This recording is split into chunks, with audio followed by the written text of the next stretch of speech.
Welcome to Raja recipes. ఈరోజు వీడియోలో కంద మసాలా ఫ్రై ఎలా తయారు చేసుకోవాలో చూద్దాం.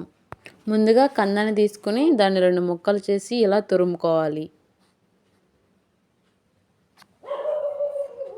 ఒక కళాయి తీసుకుని అందులో తగినంత ఆయిల్ పోసుకుని ఈ తురిమిన కంద ముక్కలను వేసుకుని గోల్డెన్ కలర్ వచ్చేంత వరకు ఫ్రై చేసుకోవాలి.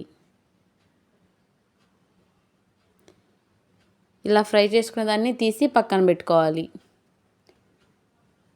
అదే కళాయిలో 2 స్పూన్ల ఆయిల్ పోసుకుని కొద్దిగా తాలింపు దినుసులు, ఎండుమిర్చి, కరివేపాకు, దంచిన వెల్లుల్లి, తగినంత ఉప్పు వేసి కలుపుకోవాలి. అందులో ఫ్రై చేసి పక్కన పెట్టుకున్న కంద ముక్కల్ని వేసుకుని 2 స్పూన్లు కారం, 1/2 స్పూన్ పసుపు, కొద్దిగా పల్లీలు, 1 స్పూన్ ధనియాల పొడి వేసుకుని కలుపుకోవాలి. చివరిలో కొద్దిగా కొత్తిమీర వేసి కలుపుకోవాలి. అంతే, ఎంతో టేస్టీగా కంద మసాలా ఫ్రై రెడీ.